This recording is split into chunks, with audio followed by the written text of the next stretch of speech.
live right now. Let's talk about the tea. Show the tea again. What color is that tea?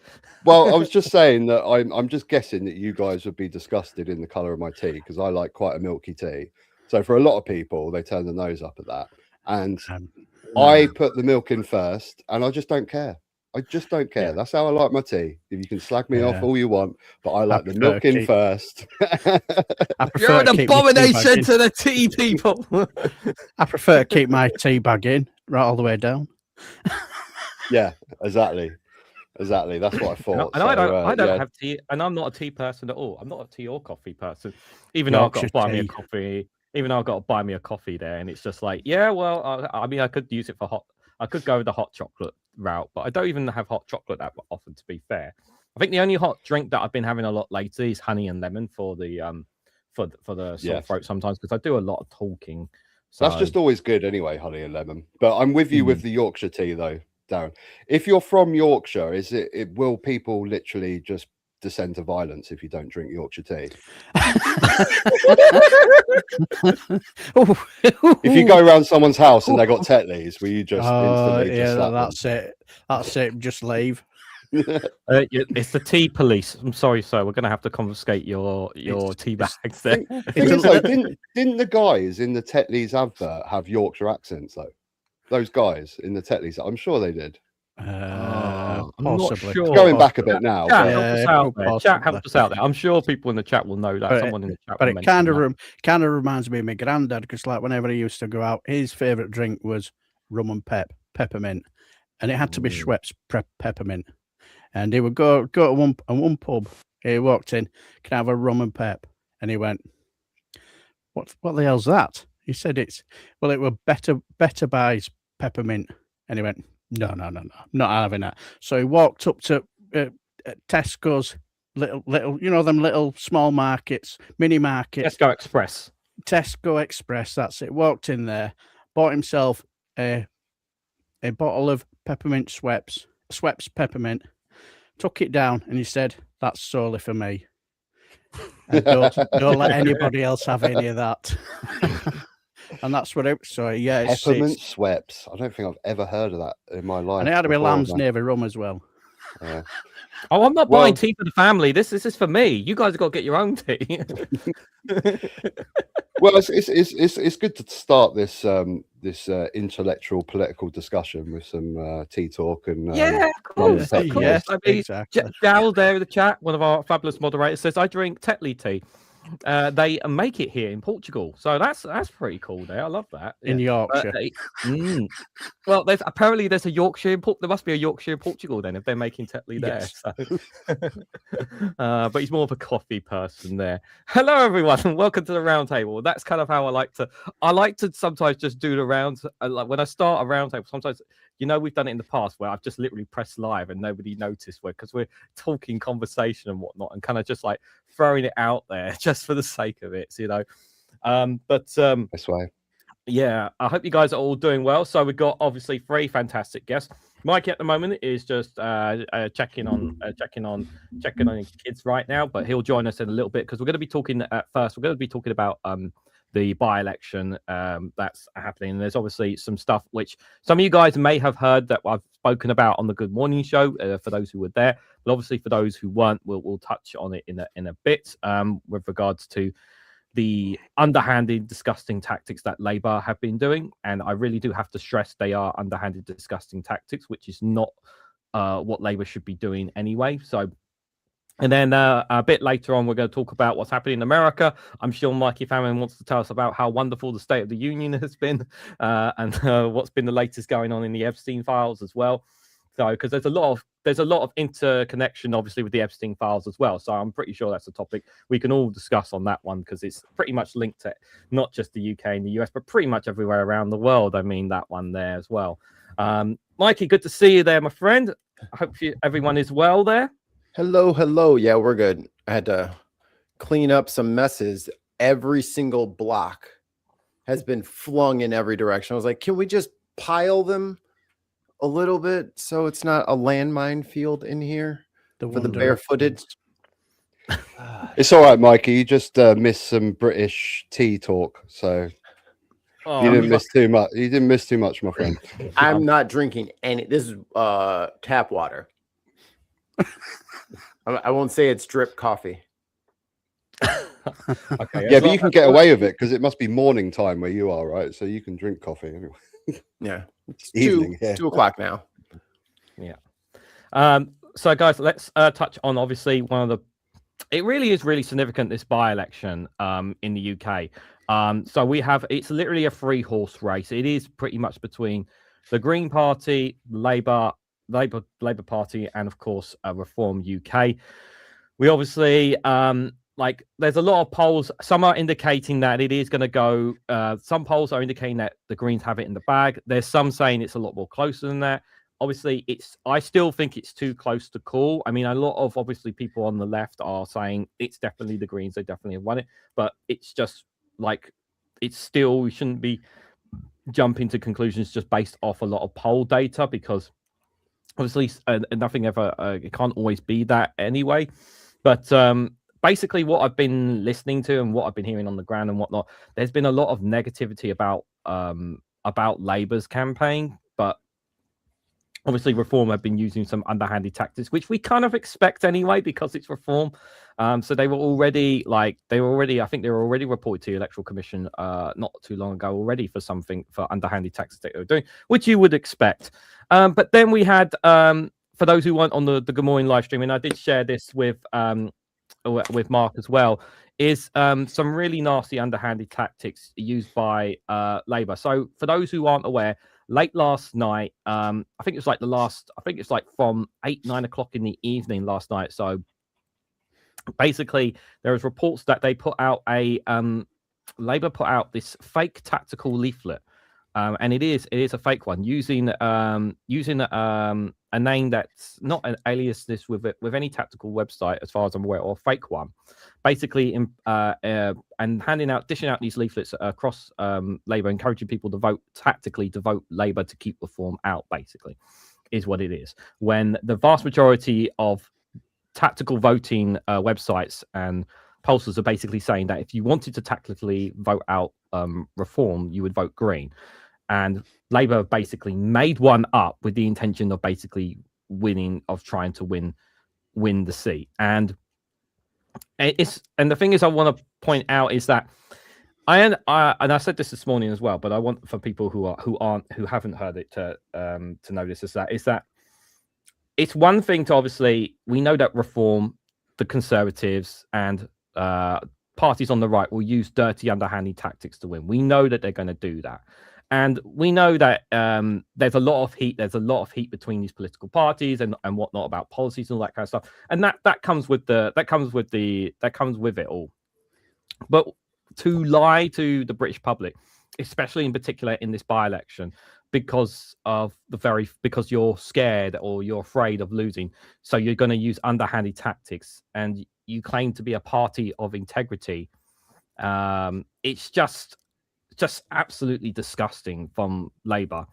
And Mark, do you want to just share what I shared with you, the other thing that happened earlier today while they were out voting?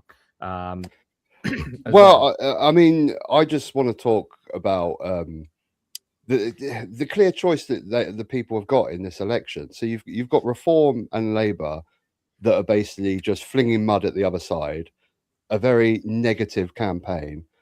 Just a campaign full of hate, and all they're talking about is immigration and just making up lies, like you said, lies. It's not just the polling information they're putting out, but they're putting up posters saying Zach Polanski wants your teenagers on heroin, wants your daughters in prostitution and stuff. It's disgusting. And that's the clear difference. The Green Party are out there. They're not slinging mud at the other side. They're saying, this is what we want to do. We want to look at the cost of living. We want to find out why are pensioners freezing in their homes. Why is there such wealth inequality? Why are pensioners freezing in their homes and gas companies are getting millions and millions of pounds worth of profits? They're showing the people what we're going to do. All the other parties are throwing mud at the other side. And that should be really clear to the people that are voting in this election. And it was really clear to me, because I went to see on Monday Zach Polanski done his podcast live in Brighton with Caroline Lucas at the Brighton Dome. There was about 2,000 people there. Oh, and wow.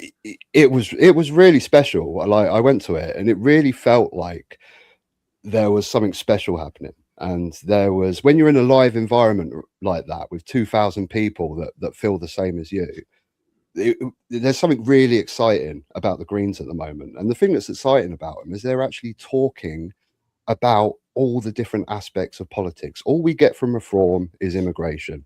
All we get from Labour is economic growth. That's all we ever hear. But the Greens, they're talking about, how can we deal with drug policy better? How can we deal with wealth and inequality? How can we make affordable housing for people? They're talking about the stuff that actually matters and actually means something to people. So, you know, you just have to, it's just clear as day in this by-election what Labour are about and what Reform are about. All they have is throwing mud at the other side because they can't offer anything. They can't go to the people of Denton Gordon and go, this is what we're going to do, because they have nothing. Darren, what's your make on what's been happening in the by-election? Basically, what's your fault? What's your feelings about it all? I've sort of like, I would say I've been just slightly looking in. You know, it's not really my thing to go into other people's other by-elections because I don't live there. That's all. But I've had a little look inside, and my feelings when it comes to the I didn't watch the, you know, where they were on the stage, all three of them, you know, like Matt, anyone who's not white can't be British, Goodwin, and the other and the Labour MP, and I've forgotten the name of the young lady who's the Green candidate. Hannah Spencer. Spencer. Yeah. And I have to say, I didn't watch it because of a simple reason. I just got the feeling what it was going to be like. It's just going to be mudslinging, and it's, after a while you just think. For me, it was like, it's a little bit like the Brexit campaign, you know, when I will say, I will watch it, you know, when they have them on live, and then first conversation, immigration, I switch off. I'm not interested. I can't be bothered with all that shit. So I'll like that. But from what an outsider looking in, I got the feeling that all you seem to hear from Labour is, "Oh, you better vote for us because if you don't, you'll get reform. You'll get reform." And no disrespect, but you know, because if you get reform, you know, your sky will fall in, your roof will cave in, everything will go hell into handcart. Cats will be chasing dogs. It'll be boiling seas. Skies turned black. Locusts. But the thing is, the plague is going to come back. Yeah, exactly. But the thing is, if in your mind it's already there now, what difference is it going to make? If you're not going to paint a picture of positivity, then exactly. your only outlet is you need to vote for us because you don't want them in. You know, you don't want that guy in, and you just think, why don't you just go do one? You know, that's all I ever seem to see. Now, I've not watched a lot of it, but I've seen pictures here and there basically saying, if you want to keep out reform, you need to vote Labour. And I think that's not really much of a positive catchphrase, is it? You know, people want to hear positivity. So I do think it'll be interesting to see how it goes. And when it comes to, you know, what you were talking about, what the Labour are doing, to be honest, that's been going on for years. I remember the billboards at general elections, you know, where they were doing Tony Blair with the evil eyes, you know, the conservative. So it's nothing new.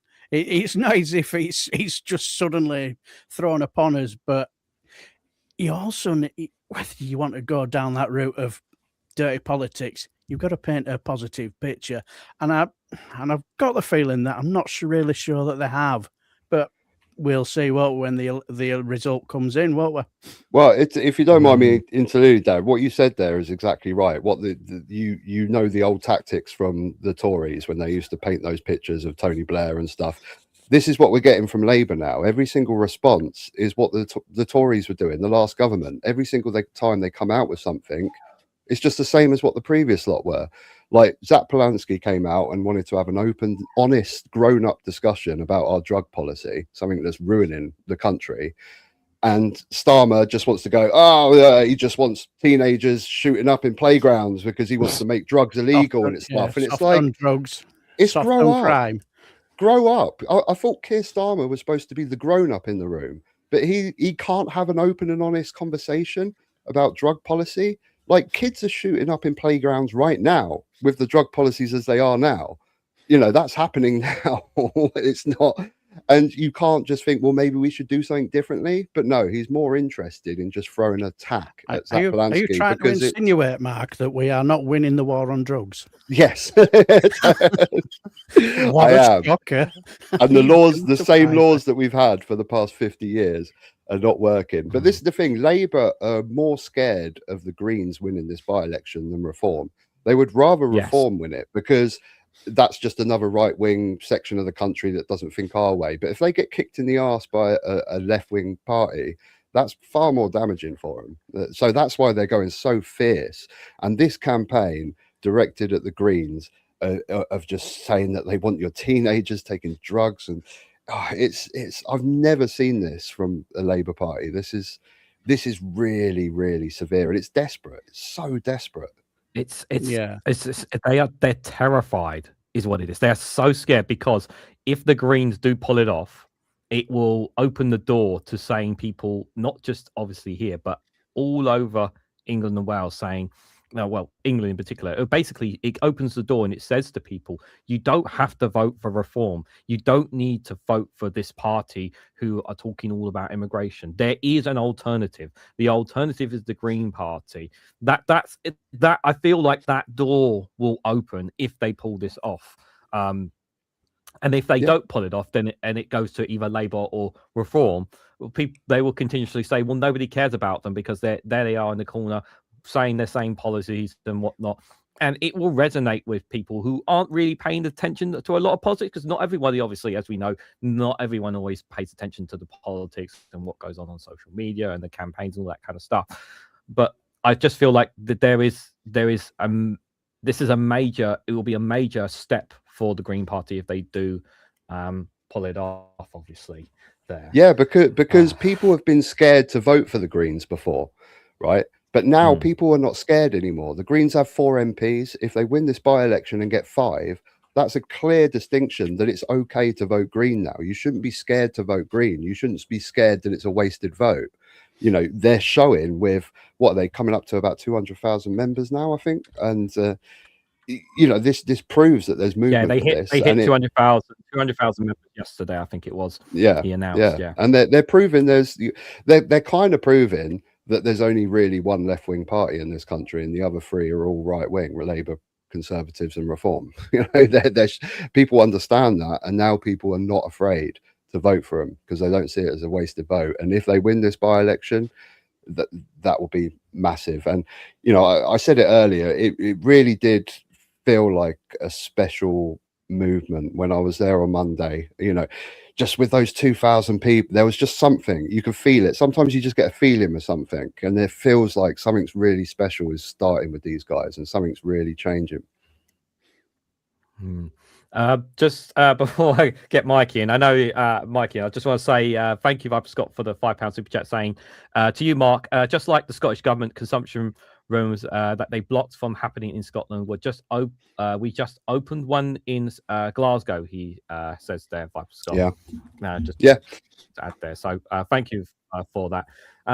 Mikey, based on what you've heard so far about Matt Goodwin and the Reform UK, I think I know where you would vote if you had the opportunity to vote.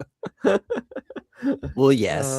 Now I'm not a complete neophyte. I mean, I do listen to James O'Brien every once in a while, you know, so I do keep up a bit with you guys' politics.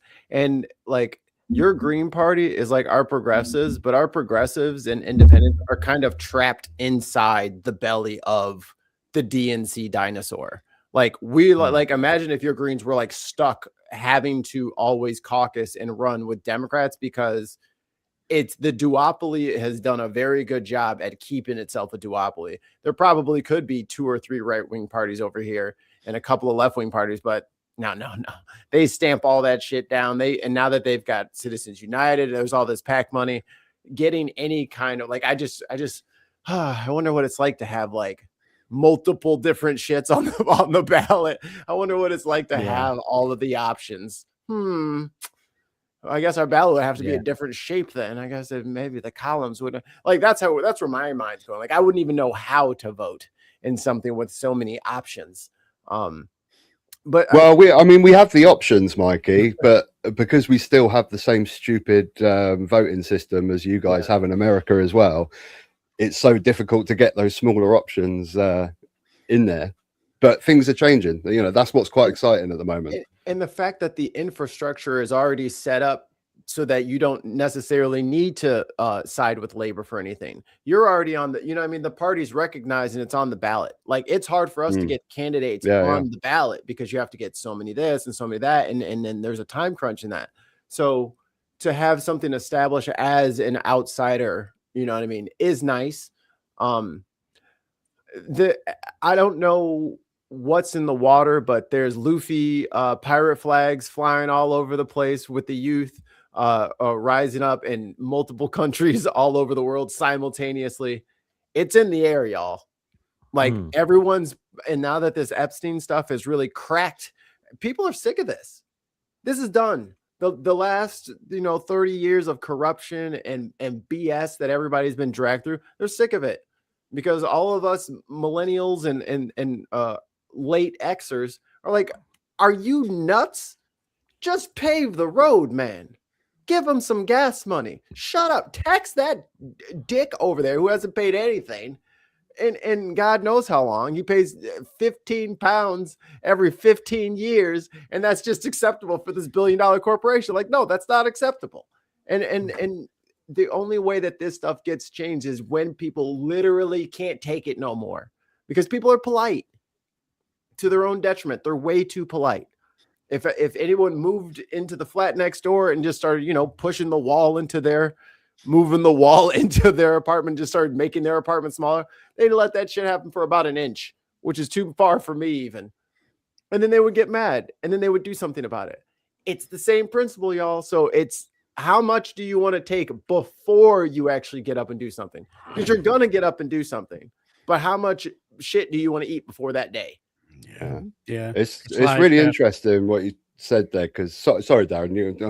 No. I'm just going to quickly jump in. Just going to quickly say, because what will politeness get you with these lot? Just a pat on the head and go on your merry way and accept your gruel.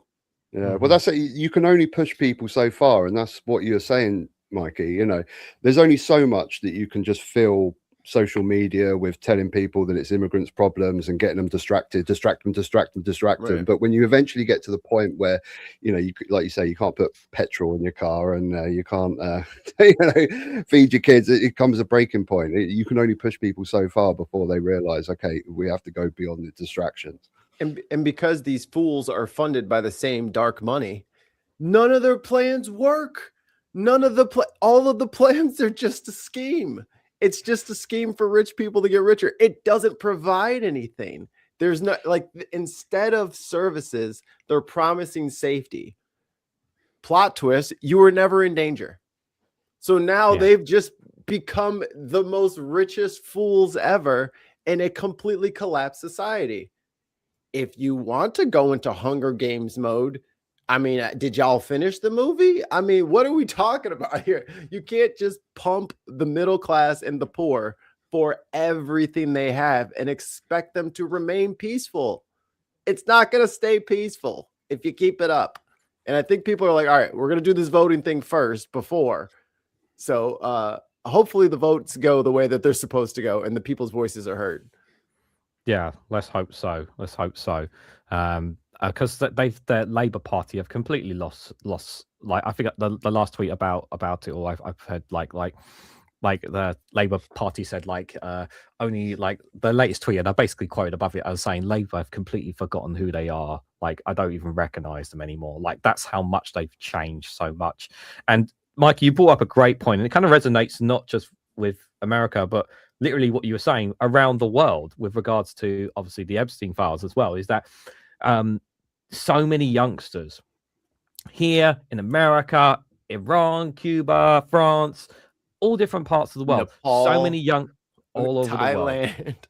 Yeah, that is true. It's true. So many youngsters are not getting or feeling the same benefits that their fathers or that their parents, that their grandparents had, and they are feeling like dejected. They're feeling pissed off. They feel like, why are we being treated differently? Why is our generation feeling differently? And I think that ties into it's not just like when I think of what's happening in Cuba and Iran, for example, because both Cuba and Iran, obviously, they're facing sanctions, they're facing very different tough times.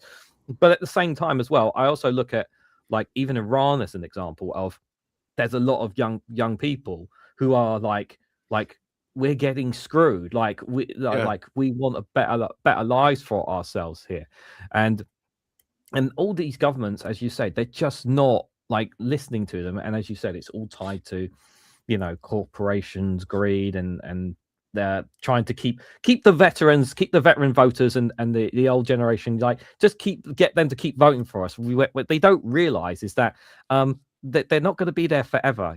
People eventually die off. It's gonna at some point there's gonna be as you said, there's going to be a turning point, and you got to realize maybe we should invest on the next generation, And the previous generations, I get it. Y'all got fleeced too.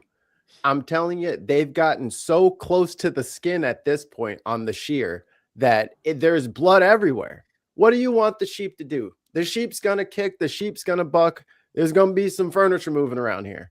Like they've stolen so much in such a short amount of time. From like entire generations of people are just not going to have things that we all grew up with. And that's just the standard going forward. And there's nothing that can be done about it. Yeah. Okay. Yep. Gonna be some furniture moving. Yeah. Because I suppose when you look at the how well like Greens are doing, kind of he seems to be a little bit of a modern day Harry Perkins. I don't know if anybody has ever watched the TV series A Very British Coup, where this is Sorry, I'm not familiar with that one. No, it's where a socialist go on, Darren. It's where a socialist government gets to power. It's okay. Because you get the feeling that Zach Polanski is a bit of a socialist. Well, he's saying the socialist type of rhetoric, isn't he? So, yeah. And he seems to be, from what I've heard, a little bit like the modern day Harry Perkins. He seems to be quite media savvy as well, and it's going now whether he would get to become the Prime Minister, I'm not so sure, but we'll see. Weirder things have happened. Yeah, I mean, all that I hope for the Greens, really. I mean, yeah, him being Prime Minister is a very long shot. Yeah. But just his existence has got to start making Labour think differently.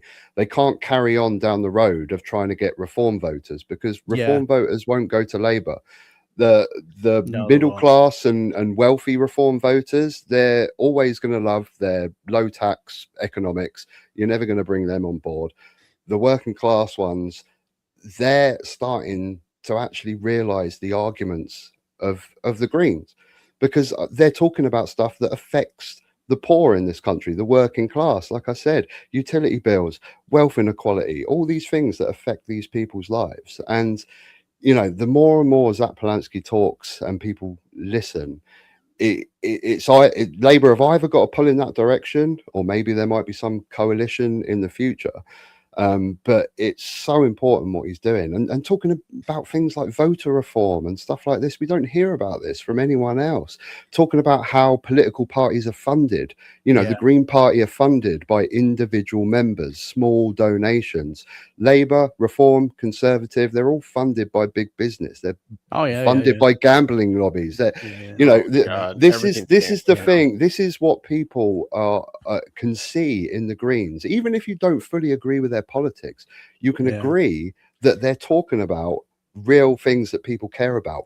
Voter reform. They know that politicians are going into parliament not because they care about making change, but because they care about their job that they're getting later, or what donors they can get to help them out. The Green Party are talking about small individual funding for party politics, and they're talking about real people getting into parliament that actually want to make a difference and actually want to make a change. And I think that will resonate with working class reform voters as well. It's going to be hard. It's going to be very hard, because you're fighting millions of pounds worth of social media. You're throwing immigration at them. And because like with the very British coup, it's very, very interesting, because when it comes to, like you say, the media, they will pull at any strand to undermined. There's one guy, he was a bit of a swashbuckling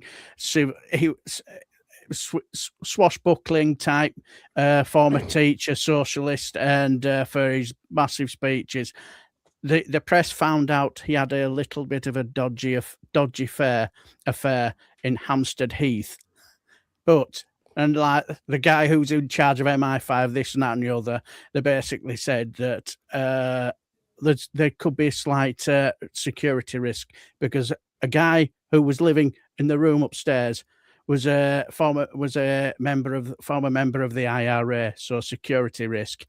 And in the end up, it was swashed all over the press, and it was the same with that. They will find anything to destroy the government, all the press. So you're right in what you're saying, but it's if you ever get a chance to watch it, you would. It will open. It sounds interesting. But I mean that is exactly what Labour are doing with Zach Polanski right now. He comes out and wants to talk about drug reform, and they're saying he wants to sell drugs to teenagers. It's the same thing. He uses his son in PMQs as a shield as well. Which I understand you want to bring down the Greens, but to use your own family as a reason to kind of undermine the Greens, it's just you're supposed to be I thought you were a lawyer. I thought you're supposed to be a so-called man of integrity, and it's just you've just completely lost yourself there. It was I didn't when I was watching it live, I didn't take that part in enough. And then the more I thought about it, I was like, he used his own son as a way of bashing the Green Party there. And I just thought, how can you do that? People aren't falling for this stuff anymore, Regan. They're not. They are yearning for honest politics again, and they see through this stuff that we've had years and years of this stuff. From Labour or the Tories, and people are actually starting to see people like Zach Polanski of the Greens talking, who's honest, who's open and honest about how they feel. They're not hiding behind anything. They're not.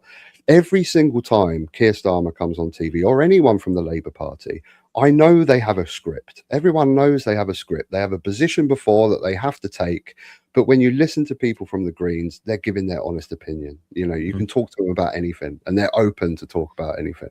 And this is what's positive right now. This is why I keep saying, I really feel like there's something special happening now, because more and more people are just not falling for that bullshit anymore. They're not doing it. And you want to know where I just want to go to? New York, because that's where I think of Zoran Mandami and what he's been doing since he's come in there. And Mikey, I'm sure you can add on to this as well, because every time I hear things that he's doing in New York since he's on his way to the track from winning to the transition to now, has been nothing but positive, and he's still pumping out fantastic advertisements and all this kind of stuff, and I just love it. He's such a breath of fresh air, not just to New York, but I think to Americans out there who see someone who's just talking and being honest with them about the challenges that he's facing being the mayor of New York. And that's such a refreshing thing to hear in America, especially at a time when the trust in politics is just so low. And to not talk over his audience's head, but to talk real with them. Like, hey, we got in here and it is way worse than we thought. We thought it was this. It's actually this. Here's all of our stuff. And they put out the full transparency, the report. And all that. Here, look at it yourself. Don't trust what I'm saying. Read it. Homeboy before me ruined our budget. And unlike the federal government, city and state municipalities and stuff like that, you have to have a balanced budget. It is in the law. You must balance the books every year. So whether that includes loans or whatever, like you must. It is mandated. So when he's looking at what to do with the budget, and he's like, oh, this is way worse. So Governor Hochul, I'm going to need you to raise taxes on people in New York City if they make over $1 million. The rich are saying, well, I'm going to go to Florida. I'm going to go to Texas. I'm going to Tennessee. Yeah. And then you won't be in New York. Yeah, exactly. Who the hell wants to be in Tennessee when you have, you know what I'm saying, a penthouse in Manhattan overlooking the park? Like, sure, take your ass out to Walmartsville, USA, and have a great time.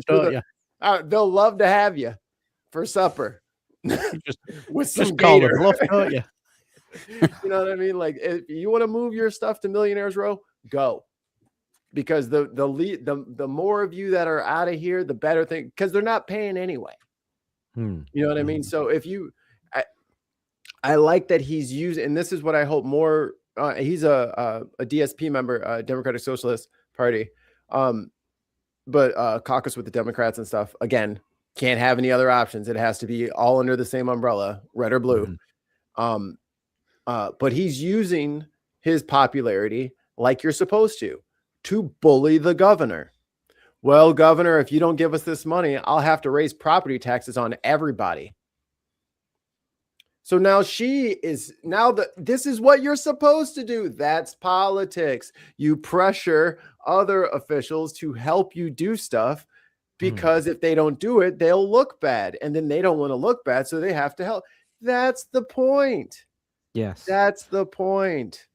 That's what I love about him. You have to wield the hammer when you get it. And stop and Starmer and all them. This is what happens when you just play hide the pickle instead of fucking doing your jobs.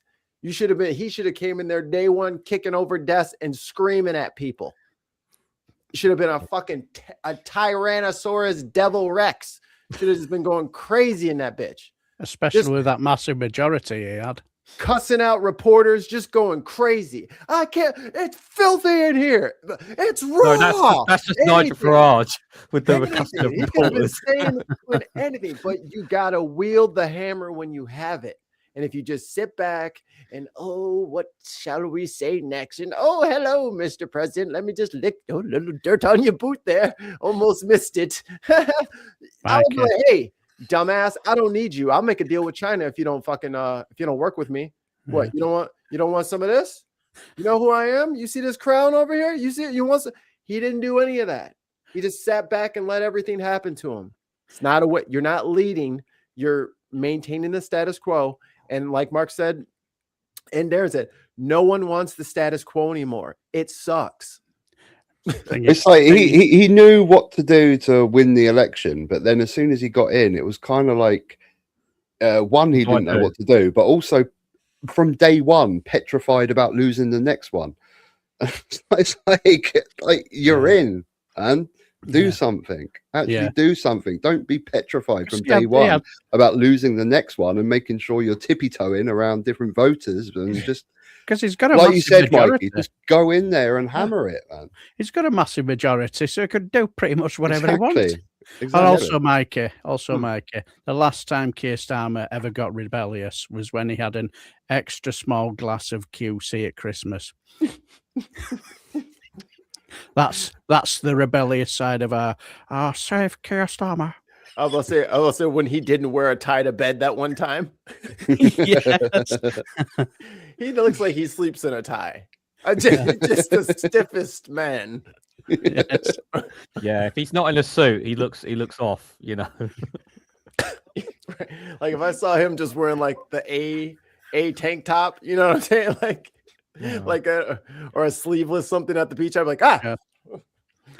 robot. Just, It's a robot.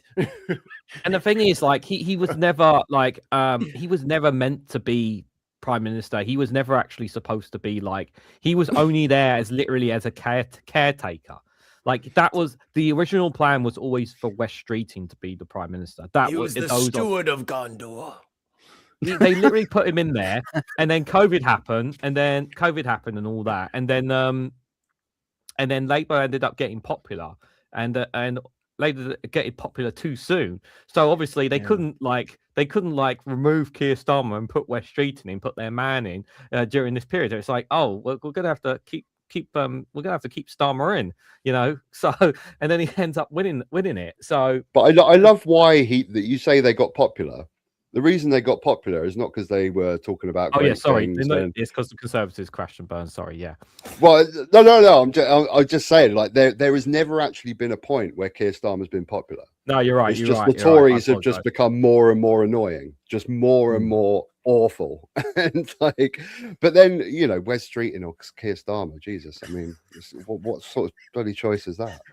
No, West Streeting was always their choice.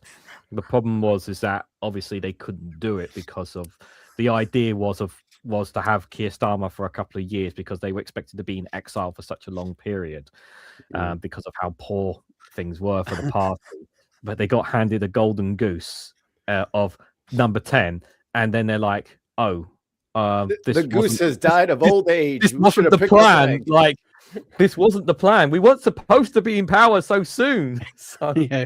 Counter Kev has handed my backside. He's put me straight. He says, "Come on, to be fair, he did sell a safety pin to his earlobe in his teen years, so that's me done." What do you guys say? What a rebel! What's the vernacular? A yob? Yes, communist yob as well. He once did a kickflip. I saw it. I love how people just call the Green Party like the Communist Party, and they're gonna bring about like Soviet communism to England. I see those comments, and I'm like they're not gonna put everything under state control. Like, have you read their policy? And it's like you've been in a bubble.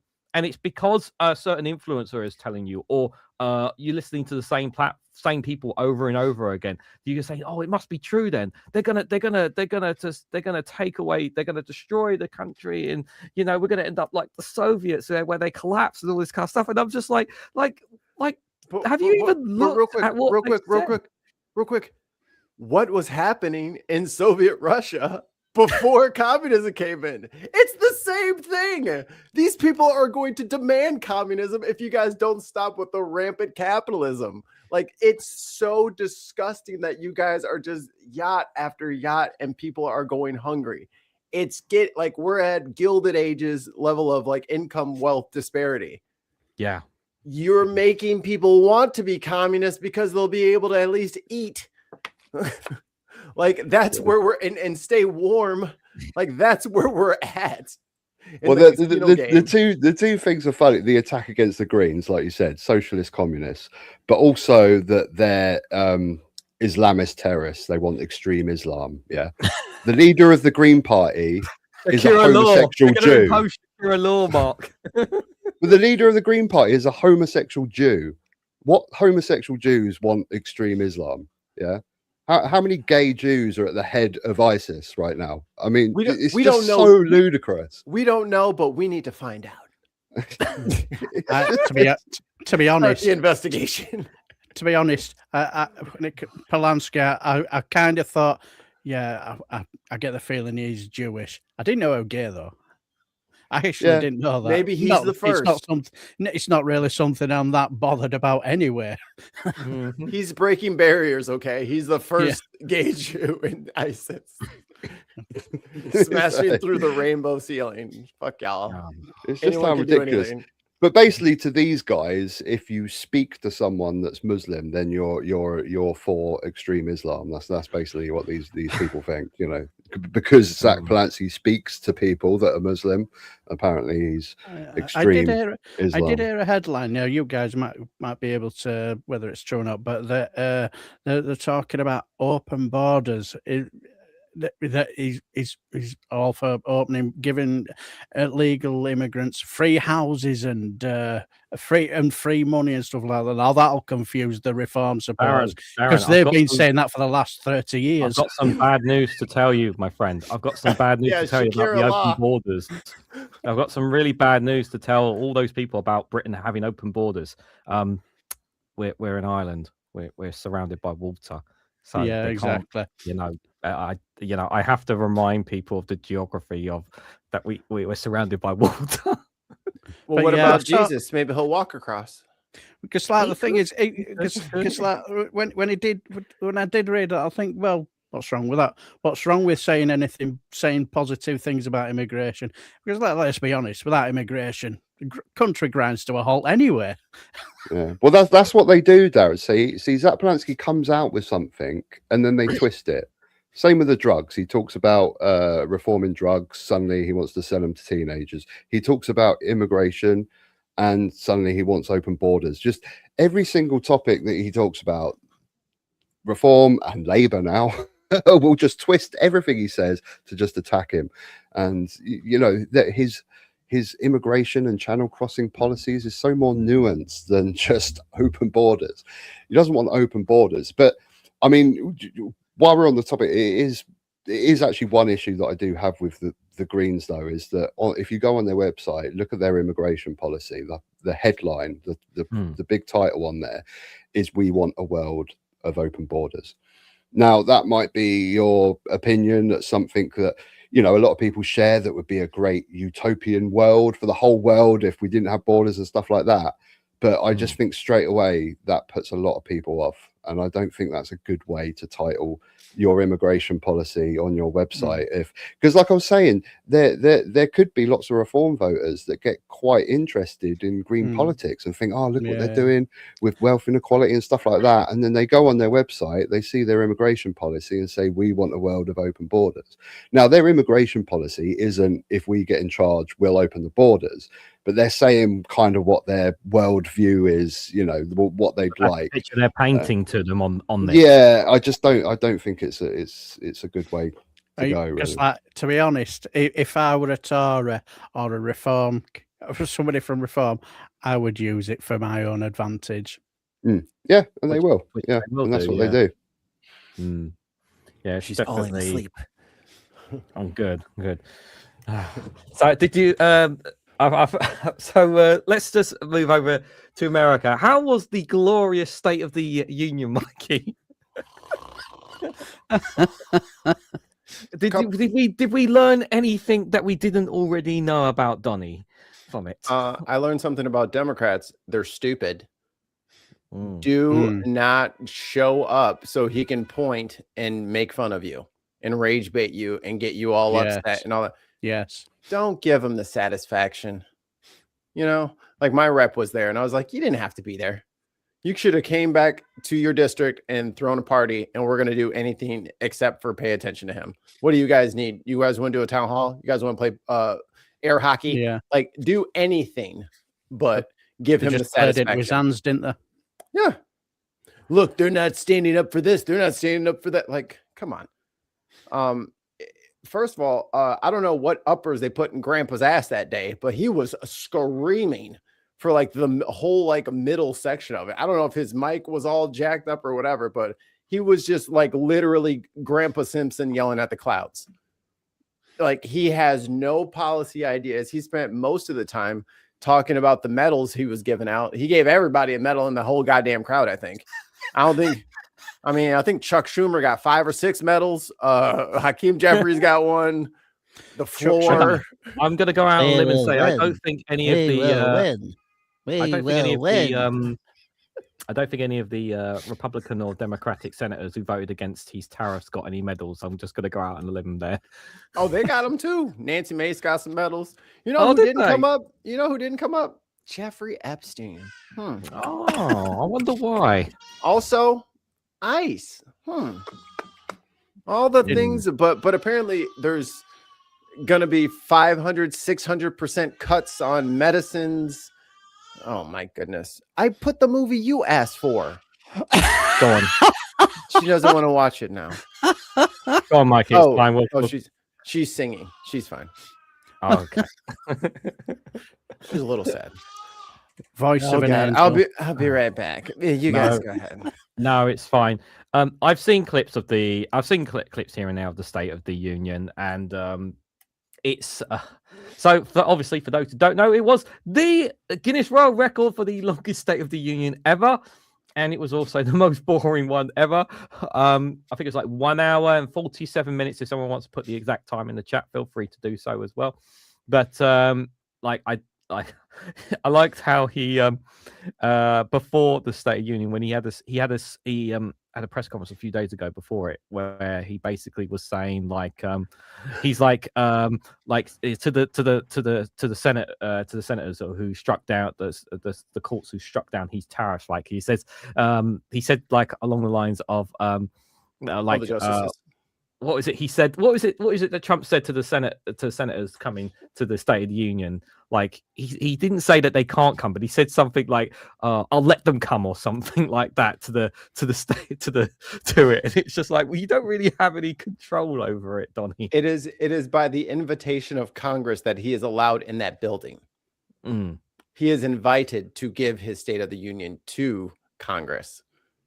He doesn't just get to do it. I mean, like, of course, Mike Johnson is over like, please, sir, please come step right on my face when you come. Like, of course, his supplicants are going to let him in there, but it's not his building. He's not in charge there.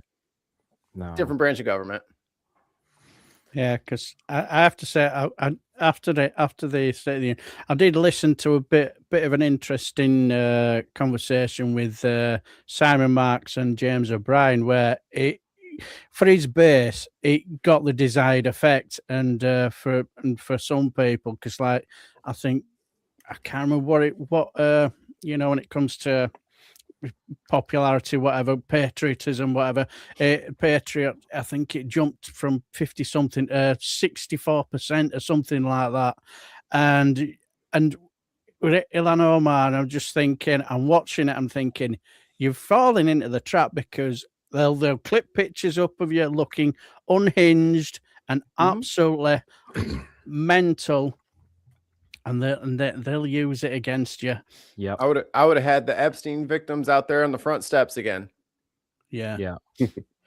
It pulled the attention away from him. It would have driven him absolutely insane. Yeah. We're gonna be reading the Epstein files page by page on the steps of Congress. But we don't have that leadership, right? You got Hakeem Jeffries and we will win. We will win. Chuckles the clown over here. Just supplicants. They're like devotees to a religion that no longer exists. Their democratic God is dead in the ground and rotting. And they're still just, if I just keep doing the old rules and wait till this email gets out. Like, brother, there are Nazis in the street. What are you talking about?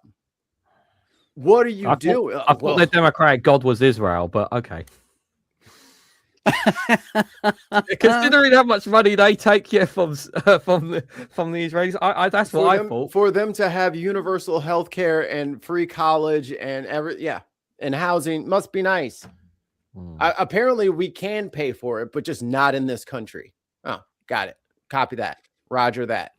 But we got to send missiles to Israel. We need to increase our budget to Israel first, Mikey.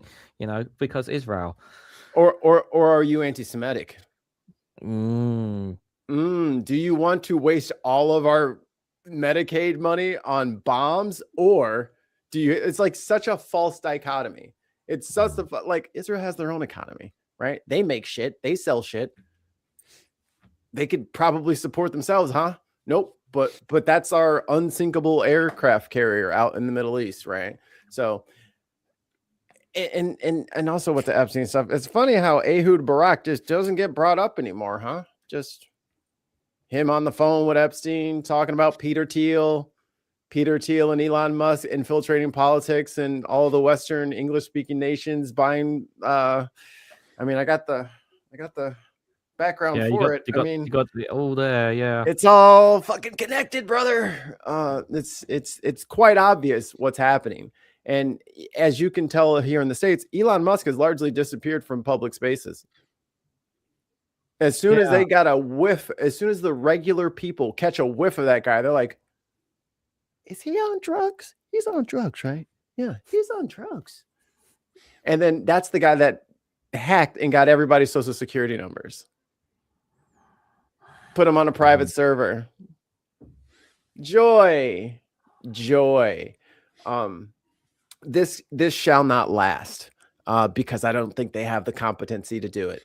And there's enough young people who not even wanting the lives that all of us grew up with, but just recognizing that this is cooked.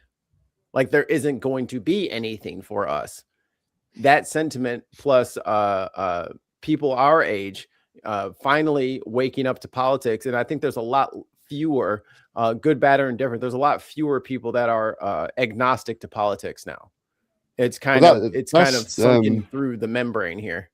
That's what I really wanted to ask you, Mike, because American politics, I mean, I struggle enough trying to get a hold of this country's politics, like let alone America as well. But it seems like such a Goliath of you have the same problems that we have, but you have them on such a bigger scale. And you know, we all know the shit show that's going on over in America at the moment. And I love America, and I've visited America so many times. I've got family in Florida. I've got you know, I love Americans. Like when I visit to America, most Americans are polite. They're the nicest people I've ever met.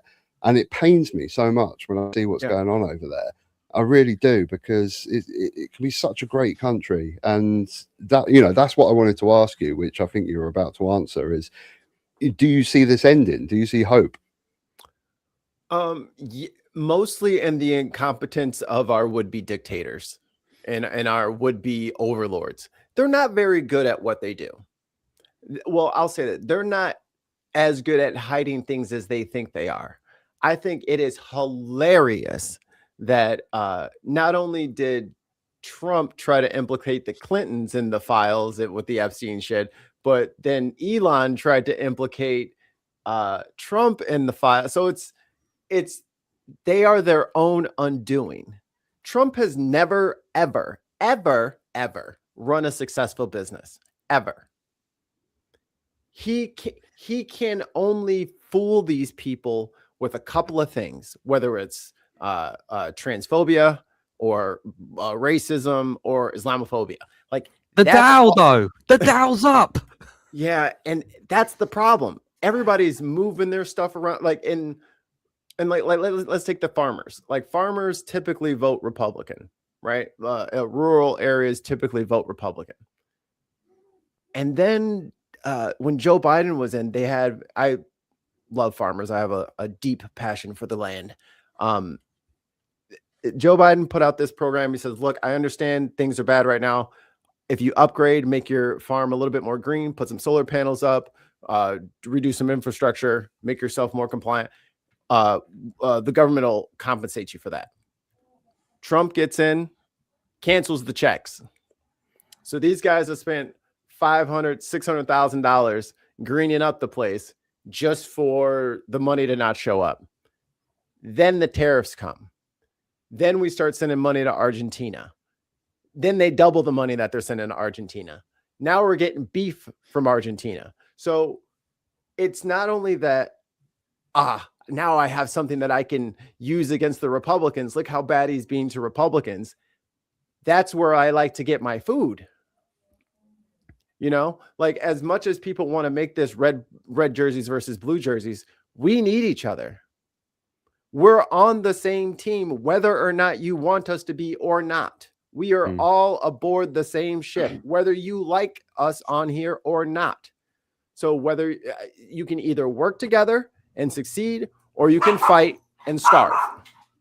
Those are the options. And it's starting to become obvious for more and more people that just going for the loudest racist in the room or the biggest transphobe with the most viral clips, that doesn't put the farmers in a position where we can have food and trade. And now they're pissing off our neighbors to the north and to the south and capturing Maduro. And he's just still in New York, I guess, just going to be there for a while. Like, this is not what they asked for. They said, I'm scared of trans people. I don't know what that is. I don't understand it. Don't do that to my kids, which is bigoted and wrong, and they need help.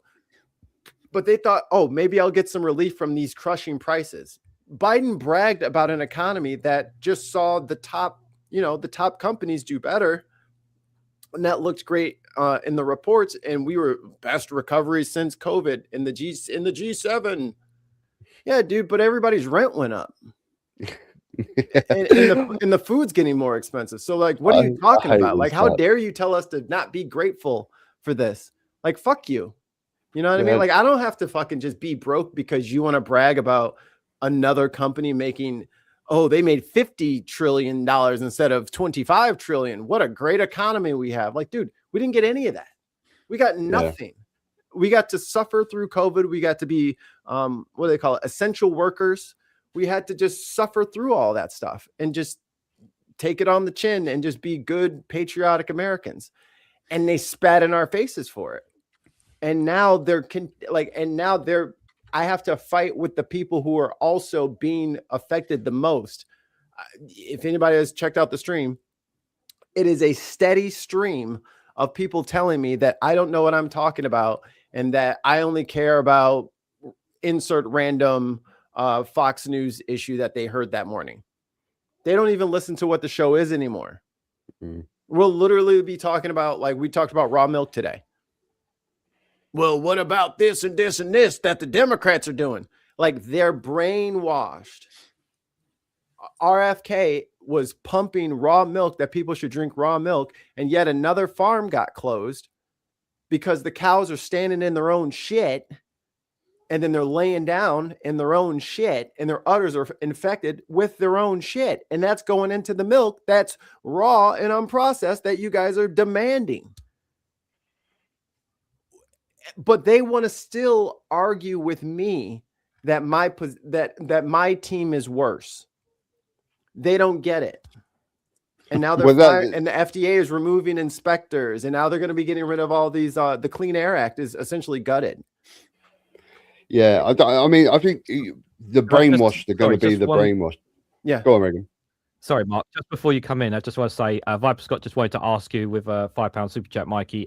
Did they shut down the 5 biggest meat plants last year because of the Argentinian meat? Viper Scott wanted to ask. They were already struggling, and they were like, "Well, we had a screwworm infestation, nasty fucking flies, man, and the maggot grows and eats the skin of live animals and stuff like that. So it'll kill cows, and it really messed up the herds. So they were doing the best that they could. Not a lot of work to be done. Prices had to go up because there was a smaller herd. Oh, we'll just get it in from another country. You guys can keep all that stuff and let it rot. That's the Trump administration's solution to the beef problem. Get it from somewhere else. Screw the American beef cattle ranchers. Screw them. And this is how he thinks. He has no concept of how this country operates and how interconnected all of these different sectors are. He doesn't care. He's never had to care. And getting his sycophants to understand that this guy doesn't get how any of this works. He only knows the TV racism part.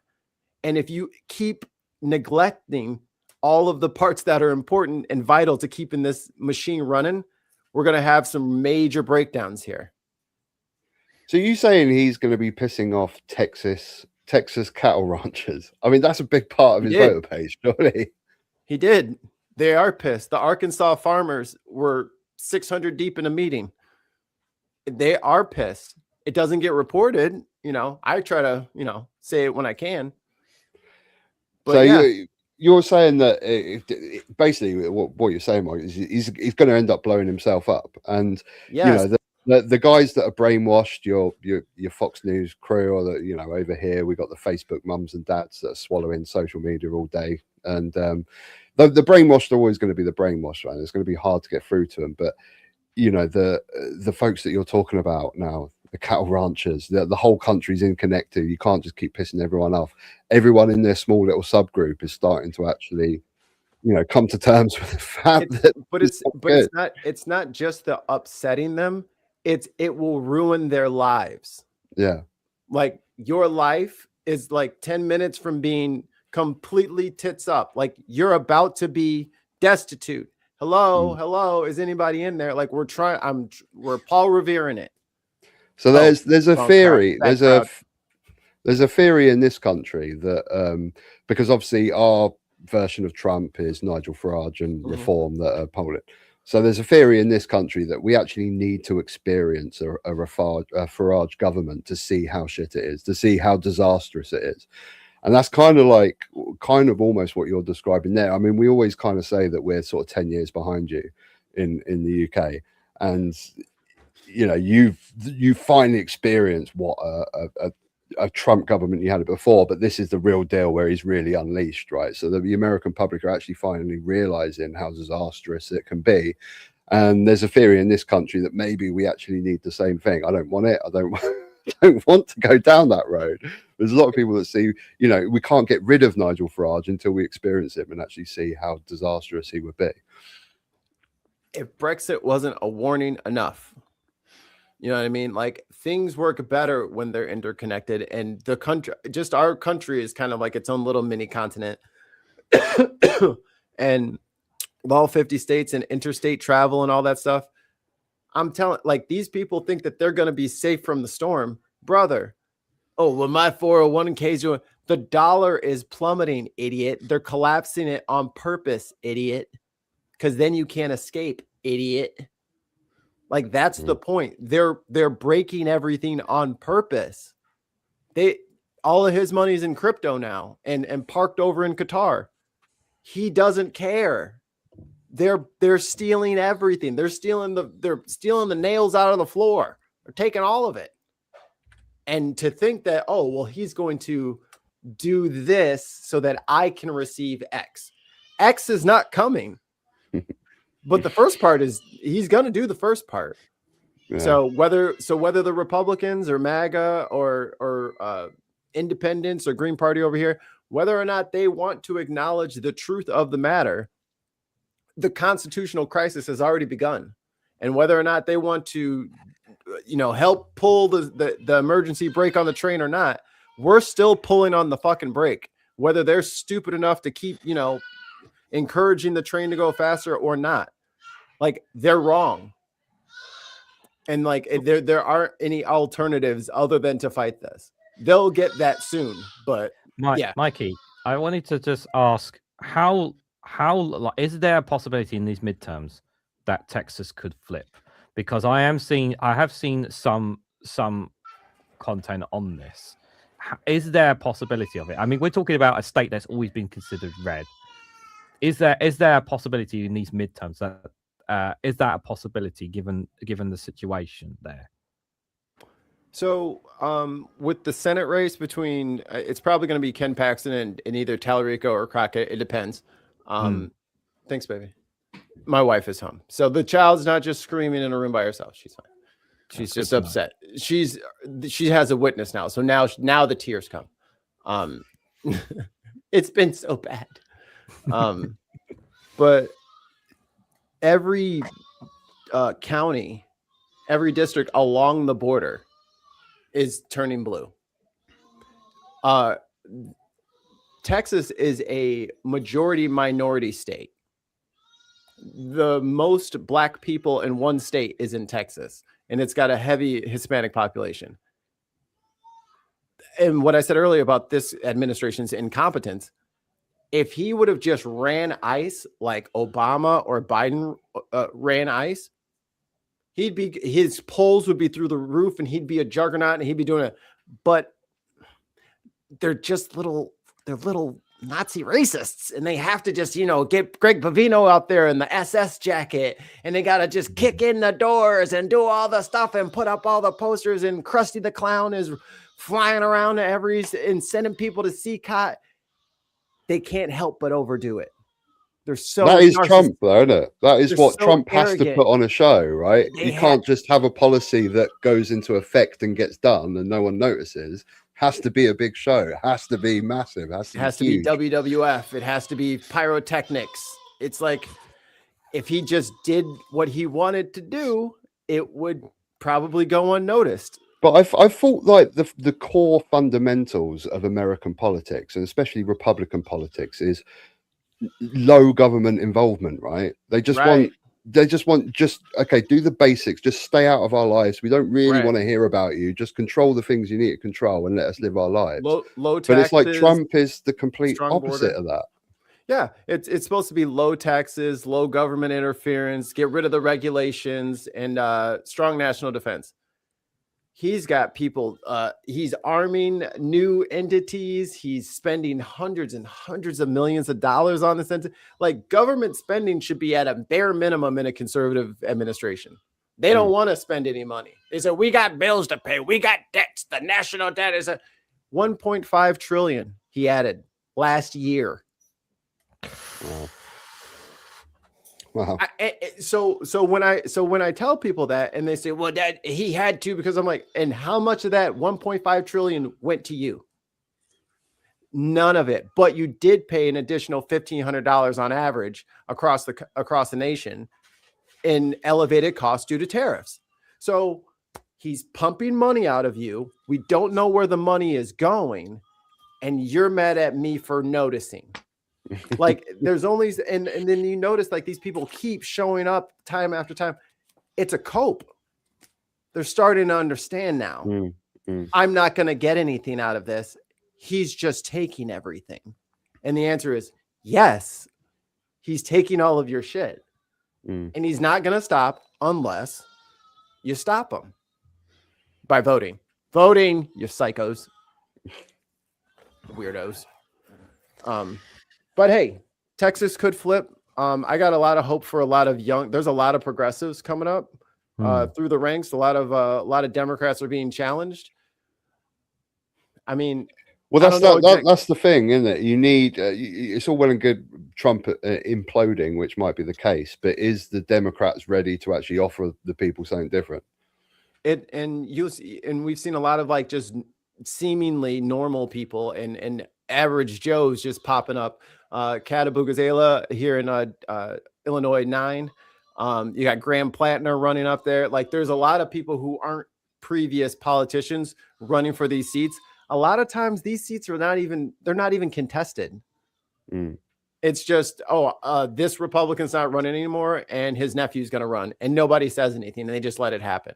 Well, they're not getting away with it anymore. There's a lady, I think it's North Carolina. She's running as a Republican. She's a progressive, but she's running in the Republican primary. There's no rules against it. Her policies are exactly the same, but she's planning on bleeding off supporters from the Republican base. Hey, if there's no fucking rules, there's no fucking rules. Win by any means necessary. Run as a goddamn turnip for all I care. But get him out of there. Just get him out of there. Because the reason I ask is because obviously we've got experience with that in this country. When you have a disastrous government and someone comes along like Keir Starmer he's just, we're different. We're not them. And then you end up your next government, you might end up with a Keir Starmer that does bugger all as well. Well, that was Joe Biden. Yes, yeah, of course, yeah, because you're 10 years ahead. Yeah, I have to go back. You've already done it. You've already done it with Biden, of course. Is it Gavin Newsom? He said he was going to be a transitional president, and he's only going to run one term. So halfway through the term, everyone's like, "All right, who's next up? Who are you guys going to put up?" I'm not leaving after his disastrous debate, and it's like, "Oh shit! Oh no!" And we've been that. The Democrats have no juice anymore. No one trusts them. No one likes them. If you're not running anti-democratic on the Democratic primary, you're not getting in. If you're not voting to abolish ICE, you're not getting in. And that's across the nation on the left anyway. Fascinating. So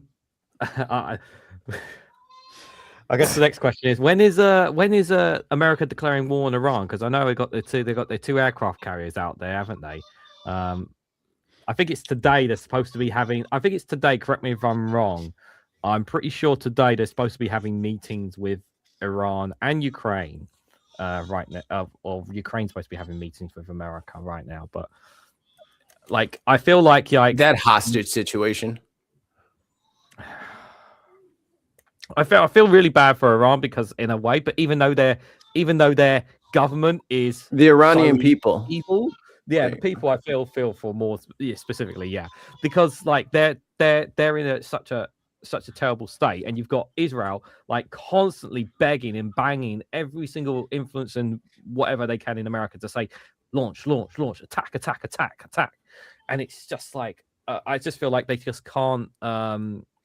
I just can't get out of this situation here. Like I feel like it's Obama hate. Obama got the nuclear peace deal, and they spun down their shit, and the inspectors were going in, everything was going fine. First thing he did, he like tear up that agreement. We're not making no deals with them, arming them and giving them all that money. Yeah. He has to dismantle everything Obama has ever touched or done. And Israel, or not Israel per se, but definitely Netanyahu, didn't like Obama. Yeah. He tried to do his normal, hey, you're the new president. Let me just put this on your shoulder. I'm in charge around here. And it just didn't work. So now's their chance to finally get back at Iran now that Obama fool is out of the way and stupid nuclear deal. Because I mean, even with all the assassinations Israel has carried out and the infiltrating the royal family, which apparently isn't hard. Like I've seen reporting that the bribes were as low as like $1,000 to like learn what the locations of people. Like Iran's not doing great already, but to besiege those peoples with the military might of the U.S. is completely unjustifiable and uncalled for. Like, dude. If you don't want them to have nukes, you said you blew it up already. And that was after Tulsi Gabbard said it didn't exist. So what do you want, man? Either they don't have it, they do have it, you blew it up. Them back up, and it's like, how can they build them back up in such a short space of time? Like you told us that they were a year away, and then an hour away, and then you blew it all up, and now they're a day away. Like, what are you talking about? Like, you mean that plant they obliterated? The most perfect bombs. There was no moon. Yes, we obliterated it. Okay, so you blew it up already. So what are you mad at? It's not blown up all the way. Well, then why did you say that before? Did something change? Did it grow back? We didn't obliterate it enough. I mean, what's going on, man? And Iran, like, even when like they sent all those missiles over, they called Jordan, they called the Americans, they told everybody where they were launching the missiles, and they all got shot down. No one hurt in Israel from their big rocket barrage that was going to wipe out the entire Eastern Mediterranean seaboard. Not a single freaking speck of metal hit their freaking country. It like hit out in the airfield somewhere. You know what I mean? Like, they have to saber rattle because they're an old crazy regime or whatever. I think they were trying to like comply, and it's, fuck you. You can't comply. We're not going to let you comply. No, that's it. That's exactly it. Like it's like doesn't matter what Iran does. They don't, like, the Trump administration doesn't care. Like they can't, like, and it's kind of like, it's not like they could turn to anyone anyway, because Russia are kind of in a shithole right now anyway. Right. And most of their allies are kind of kaput. I mean, the Houthis have got their own civil war to deal with, dealing with their own civil war, never mind trying to send missiles into Israel as it is. I mean, they just, Iran's kind of they're having a water crisis. You know what I mean? Like, they're the water crisis. That's so bad. They're not this like super, I don't know why everyone listens to Israel when they fucking tell you that somebody has weapons of mass destruction. Is it right what I've been hearing? Dead, $4 trillion gone. Is it right what I've been saying that for the last 30 years that Benjamin Netanyahu has been saying that Iran days away from building an atomic bomb for the last 30 years? Since I was in high school and I first started like watching politics. Yeah. It's probably got it says the ones who've got atomic bombs probably in their own country, but it's not like we need to inspect Israel for anything, and they lie about it all the time. Whenever they get asked if Israel has nuclear weapons, they say, why would you ask me something like that? Okay, here we go. We all know it's fine, and no one else wants them. Just don't use yours. Yeah. All right, so I've got about 10 minutes left before we wrap things up, guys.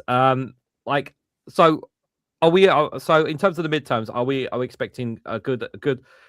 So in the midterms in the US, are we expecting a good outlet for the Democrats? Pretty much. I know that I think a lot of because I think I've seen from CNN they did. Well, I've seen one clip from CNN like a lot of the independents are really gonna are really against Trump as well. So are we expecting like a so-called blue wave at the midterms?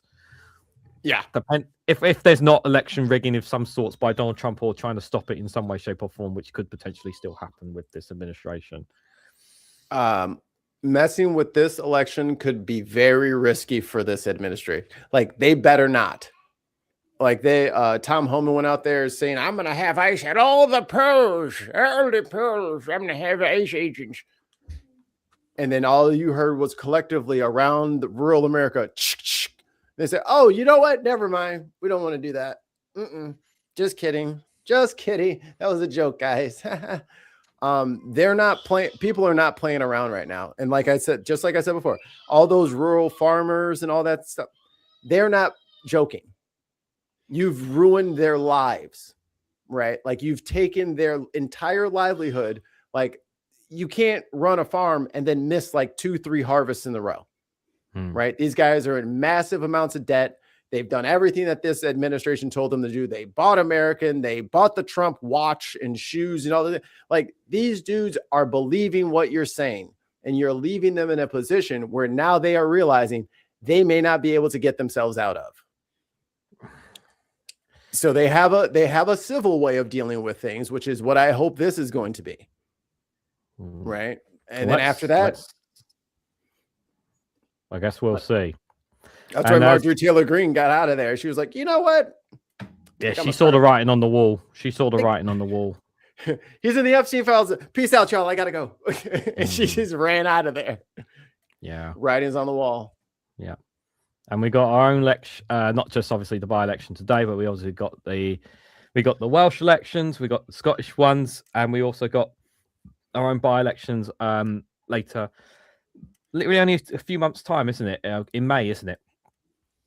Guys, correct me if I'm wrong. Darren, how do you feel it's gonna? Obviously, a lot of things can happen depending on the outcome of today's by-election. How do you feel right now things are shaping up with the run up to these elections? Do you feel like, because right now for me, I feel like Plaid Cymru have got a real good chance of securing quite a decent votes in Wales. I think the SNP have got so far from what I've seen, the SNP are going to really gain some seats and push back Scottish Labour there. And I'm not really too sure what's going to happen in England really right now. It's kind of hard to, in terms of the by-elections there. But what's no by-elections, not by-elections, the midterms, sorry, the mid-elections. But what's your feeling right now from what you've read and what you've seen? What's your gut feeling about what's going to happen here in the UK? Well, I did read. I do tend to listen to a bit of Nick Abbott, and I did a bit of a video and it was quite interesting where, they're trying to paint out that that they said, I think some shocking poll that said that 1/3 of the population said that the Labour Party is far more sleazier than the Conservatives, and that was their headline. far more. And you think, well, what about the 2/3 who didn't say? So I just think it's going to be really, really interesting. See, I don't always buy into this. You must vote this way or you must vote that way, because I just think I survived the Thatcher years.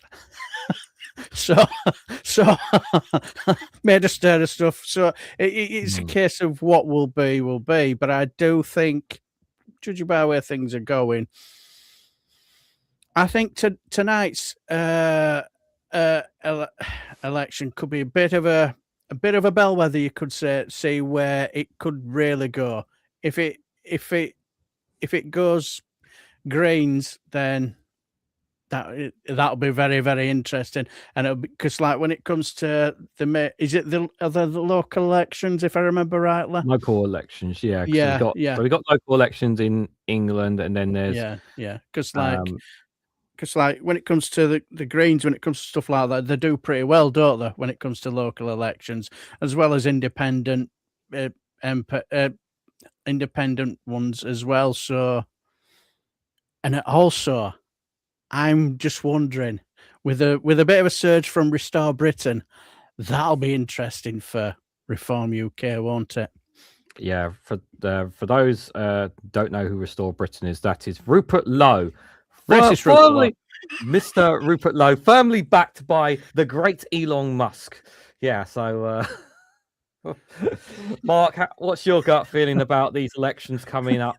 Not just obviously today, but, well, just to add with Rupert Lowe as well, I've been basically best way to describe him. If Reform and Nigel Farage is not racist enough for you, then you got Rupert Lowe. But local elections. The thing that always frustrates me though about local council elections is they're always just used as a way for people to just basically let out their frustrations with the current government, and no one actually votes the way that you're supposed to. You're supposed to vote in local elections for your local council.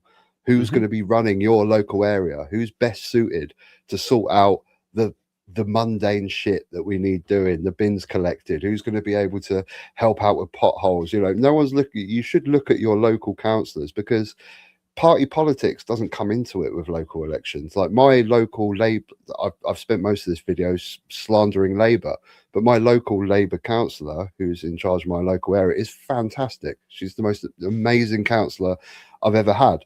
And I'll vote. We have it slightly different here in Brighton. We haven't got the local elections, but I'll vote for her regardless of party politics. But everyone just looks at it as a way to give the current government a kick up the arse. And the interesting thing about Brighton, which Caroline Lucas actually brought up on this show on Monday, is there's a lot of new mayors being introduced. So we're having a mayor of Sussex, and there's a possibility, because Sussex has very different areas to Brighton, that we could get a Reform mayor of Brighton. Now, for the sake of Mikey, I'm going to describe where I live. Brighton is basically San Francisco to you guys, right? It's a very, very big LGBT community. It's very liberal. We had a Green MP in Brighton here 15 years ago. We're ahead of the curve with sort of left-wing politics in our town. But because the boundaries have now widened, where we're having a new mayor elections, that encompasses Worthing, Chichester, Newhaven, areas that are a bit more Nigel Farage favourable. And there is a real possibility that there could be a mayor of Brighton that is Reform, which would just be absolutely nuts. It would be absolutely nuts if that happens. It really will be. And the Greens were talking about this, so they're going to be pushing hard on that one. But that's my general view on local elections. I just really wish that people would just take party politics out of it and just look at your local councillors. Who's going to help you in your local area? Who's going to be best suited, and vote for them. We have they're called log cabin Republicans. Gay white men who are just like, yeah, low government, and also fuck everybody else. Like, you better respect my right to get married. Like, it's Scott Bessent.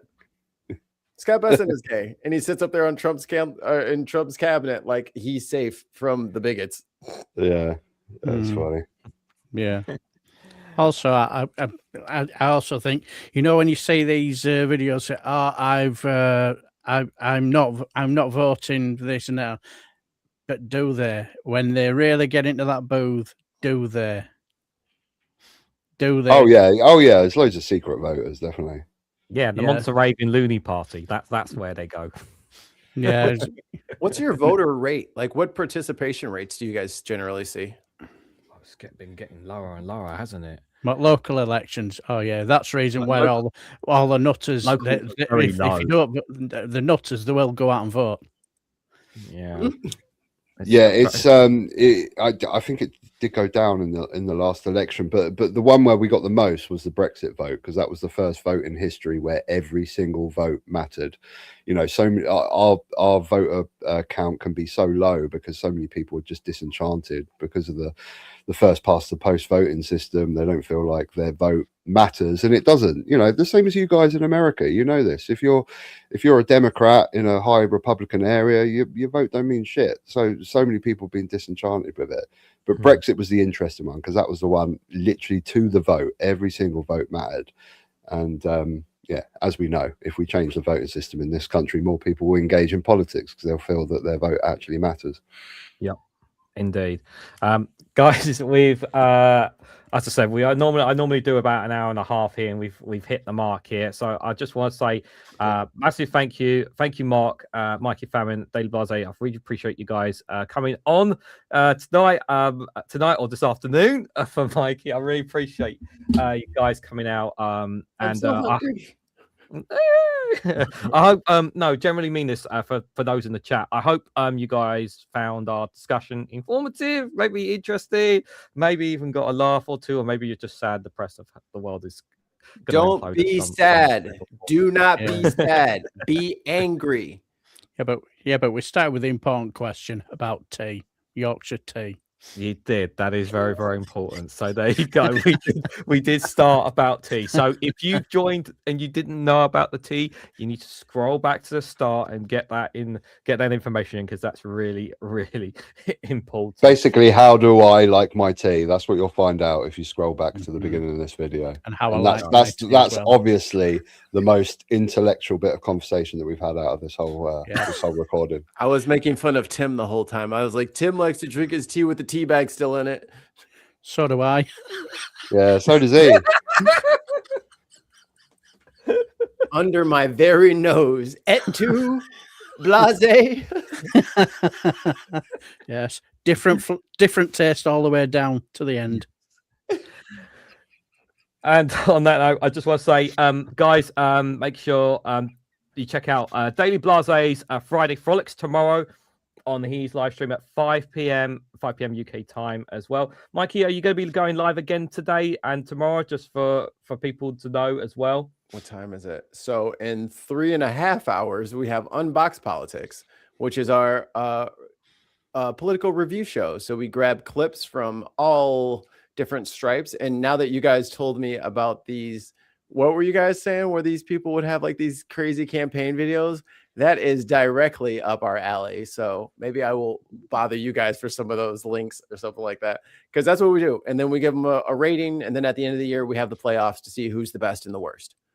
Oh, that sounds good. So yeah, for us here in Europe, if you're planning to stay up late tonight, you can do it with the BIM. You can do it late night with the BIM podcast. Yeah, can't go wrong with that. Brown chicken, brown cow. And guys, and do check out youtube.com/Vanman Talks. Our good friend Mark here as well.